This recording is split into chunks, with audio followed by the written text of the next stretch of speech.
My name is Vesna Terzic, and I would like to welcome you to the Discovering OpenSees webinar series. Today, I will talk about modeling of special concentrically braced frames using beam column elements. This presentation is structured for intermediate and advanced users. However, new users of OpenSees are very welcome to participate. Focus of this presentation will be on modeling of special concentrically braced frames considering different modeling options. These modeling options will be demonstrating using an example. The example of the frame is posted on the OpenSees wiki page announcing this webinar and can be downloaded directly from there. I want to emphasize that due to the time constraints of the webinar, I will only describe the model, but I will not go through OpenSees commands that provide its implementation.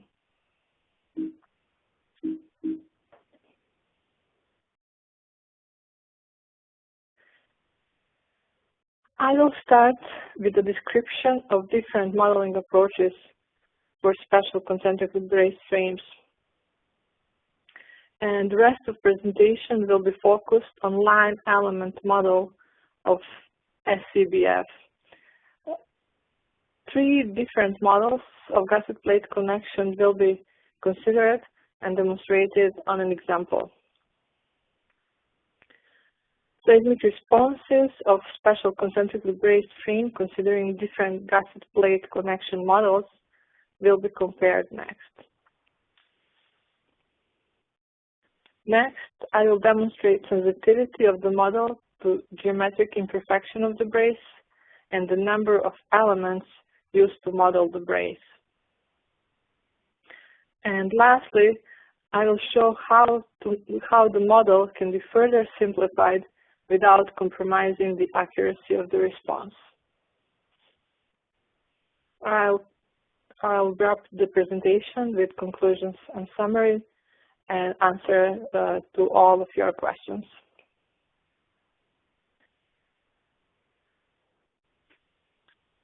Special concentrically braced frames are commonly used as a seismic resisting system in buildings. And what's characteristic for this system is that during large seismic events, they may experience buckling of the braces. Buckling of the braces places inelastic deformation demands on beams and columns and connections of the system, and all of this makes the modeling of such system very complex. But the most accurate way to model seismic behavior of such system is by using continuum models. However, these models are computationally very expensive. Simplified but relatively accurate nonlinear models of such a frame can be developed in OpenSees using beam column elements instead of continuum elements.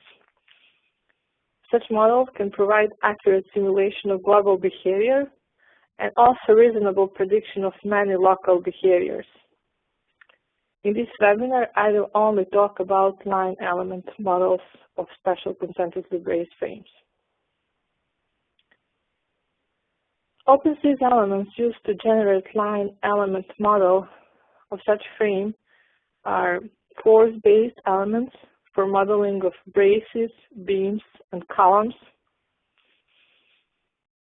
Then we have elastic elements with very high stiffness to model rigidity of the gusset to beam, and gusset to column connections, which are all shown with dark black lines here.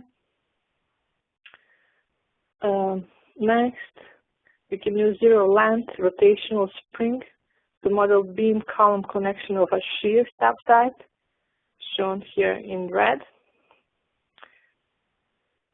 And there are two types of elements that can be used to model gusset plate connection. One option is to use the force-based element to represent the portion of the gusset plate from the yellow line here to the brace end, and this element is shown in red on the figure. Another way is to use out-of-plane rotational spring located at the end of the brace, which is characterized by moment rotation relationship as suggested by Howard et al. In modeling the gusset plate connection with force-based element, the analyst only needs to know thickness and bit more width of the gusset plate, but in the case of rotational hinge, the analyst also needs to know the average length of the gusset plate, which is average of the three lengths L1, L2, and L3 shown here on the figure. To verify that line element models can achieve accurate prediction of seismic response, I am showing force displacement simulated versus measured response of special concentrically braced frames, where the two types of gusset plate connection models were used. On the left here, we see a response of a frame that modeled gusset plate connection with force-based elements, and on the right, we see a response of a frame that modeled gusset plate connection with rotational hinge. Both models achieve good predictions of the system response. To compare seismic performance of special concentrically braced frame with two types of models for a gusset plate connection, namely force-based element and rotational spring, I created a simple example. It is a one-story, one-base special concentrically braced frame with chevron configuration of braces. Beams are W27 times 84 sections. Columns are W14 times 176 sections. For braces, I use